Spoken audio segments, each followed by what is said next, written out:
it was a total team effort, and you look at us offensively, we were able to take the ball on our first four possessions. We scored with 3 touchdowns, and it's just amazing to watch how we just clicked the day on offense. Teddy Bridgewater having an unbelievable day, having 2 running backs to rush the ball for over 100 yards. And I told our team, I said, I have to give credit to our offensive line because they did a great job of blocking up front. And they don't get any credit, but you look at Jeremy Wright, you look at Sonoris Perry, 2 different backs, 2 different styles, but we're able to get 100 yards. And then Teddy having a completion record. I think Rocco said it was a school record the way he threw that ball today. But just offensively, just watching our offense, I didn't know that we would come out today and just perform as well as we did, because a lot of times you just don't know with the first game and just don't know just how well they're going to just play together and just stay in sync. And we were able to stay in sync, and we were able to just move the ball up and down the field. Defensively, I said to our defense that the first half we gave up 7 points, but we just never felt like we had control of the game on defense. They were able to take the ball, just march it up and down the field.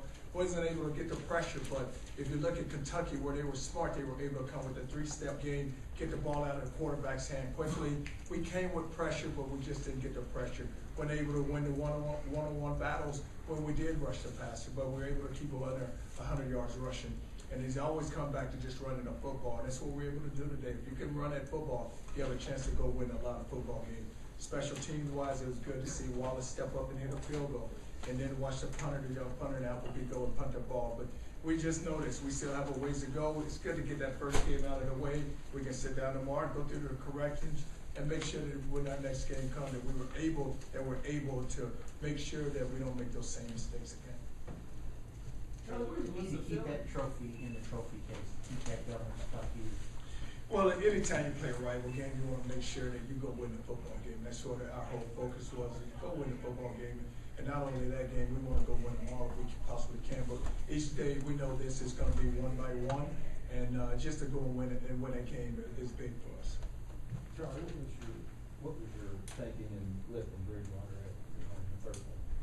Well, I say this, a year ago at this time, Stein was the starter, and Stein deserved to play. He works at it right now, so, we got up there, I said, hey, I want to put Stein in the game, and I want him to go and direct the offense. But Teddy was not injured, I just wanted Stein to play.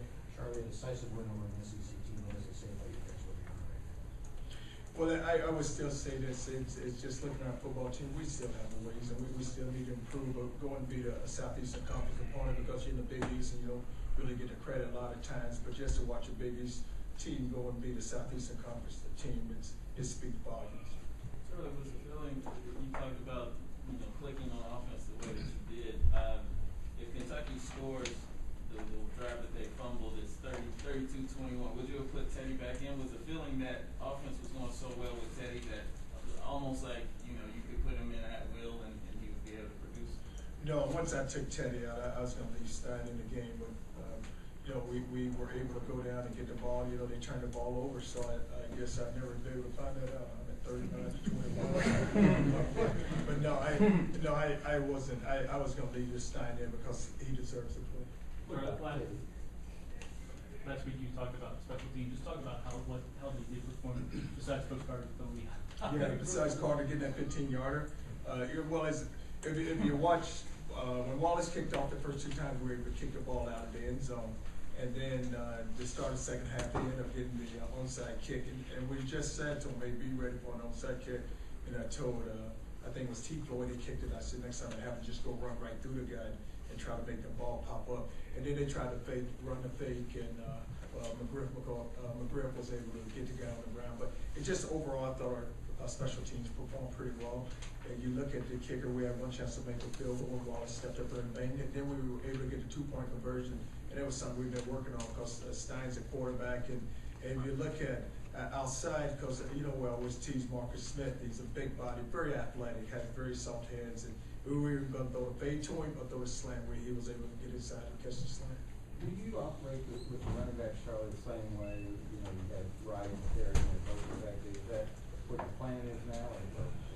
Well, we went into the game, we was going to start Jeremy, and Sonoris was going to play a lot, what you did. And you need 2 running backs. If you watch the way we ran the football today, they're going to get worn down. Even at the end, I told him to put Jeremy back in because I thought Sonoris was getting tired because we didn't have 10 today. So I said, hey, if just keep running those backs and let's just pound them, just pound. That's where you're gonna win football games. You gotta be able to move people and run the football. What talks about Teddy, how he played, how he progressed from the It was just, you watch him in a pocket, he has such pocket presence and so poised and can release the football and just find the open receivers.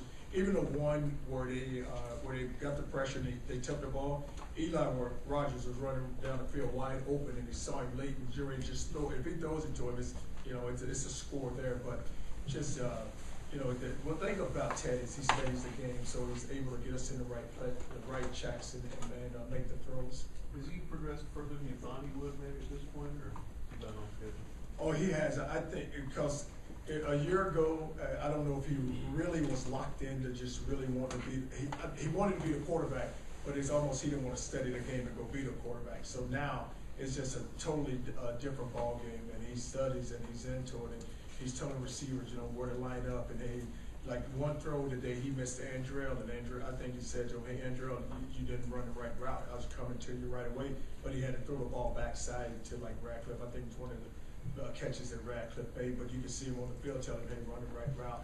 But he's so locked in, and so when he's locked in, all the receivers are locked in, and you just watch how he's spreading the ball around today. He's not like he's looking for one guy. Nord caught some passes, her tight end making some throws, some catches there. But he was able, I think a couple of guys, 4 catches, then he had some 3s and some 2s, but just moving the ball around. When you talk about Maxwell Smith and how well they run that no-huddle. Did a really good job, and a lot of times when you have a young quarterback, even like when we line up in no-huddle, it puts pressure on the defense because it doesn't because the offense always has the advantage because they know what the play is. So defensively, you have to line up, and if you bring pressure, get the ball out of his hands. And where they were very effective, if you watch when he picked up his foot, we were coming with pressure, then boom, they were able to change the play, so they're able to redirect it from where the pressure's coming from. And that's where they really did a good job. Were you surprised they came out in that? No, I wasn't surprised because it's kind of who they are with the quarterback that they have, and because that's how effective they'll be all season long. Because he does a really good job, and he did a good job today. Charlie, what did that 99-yard drive do to kind of set the tone? And that's not where you want to start, but when you go down and score out of that position. Oh, it did set the tone for the game because if you look at it, they punted the ball down there, and then there was a big third down play where Teddy throws the ball to Copeland down the boundary, and Copeland makes a big time catch there. But then we were able to just keep it on track. Once we got that first down, because you were thinking, okay, we're going to have to punt the ball, so it's going to be a change of field position. So more than likely, they're going to end up playing on our side of the field, so we don't convert this third down. And now all of a sudden you convert a big third down, and a lot of times on defense, we watch when you couldn't convert those big third downs, defense kind of just sinks a little, and then we're able to just keep moving the ball, and then we were able to convert. Then Teddy really got hot and was making a throw or two, and we were able to run the ball and then go score. It is talked about the kind of contrasting styles with Rodney Perry that you mentioned, and also with Dominic Brown's status. Dominic Brown, he'll be back next week. I think that his status was if we needed him, he would have played. But if you watch the two styles, Sonoris is very fast, and Sonoris is one of those guys that's always looking to get the ball outside. So if he ever gets outside, what you saw today, he can outrun people. Whereas Jeremy's a back that runs behind his pads, and he's a guy that can work between the tackles. Sonoris is better outside the tackles, but Jeremy's a guy that can pound you, and then he has enough speed where he can't outrun you, but he can run fast enough to get away from you. You had 2 100-yard rushers, and you had a quarterback that had literally no pressure all day. Gotta say something about the offensive line. Oh, I did, and that's where all the credit goes. I think our offensive line, because you look at Mario, you look at the Cupper, there's 2 seniors right there, and then you look at the young guys with Miller, Smith, and Javon Brown. And then we were able to play Mack a little in there, so it was great to see our offensive line just come off the ball, protect the quarterback, and block people. Because if you look at it, their strength was their defensive front. So we talked about the whole week, hey, if we can block those guys up front, then we have a chance to move the ball. All right. Okay, guys.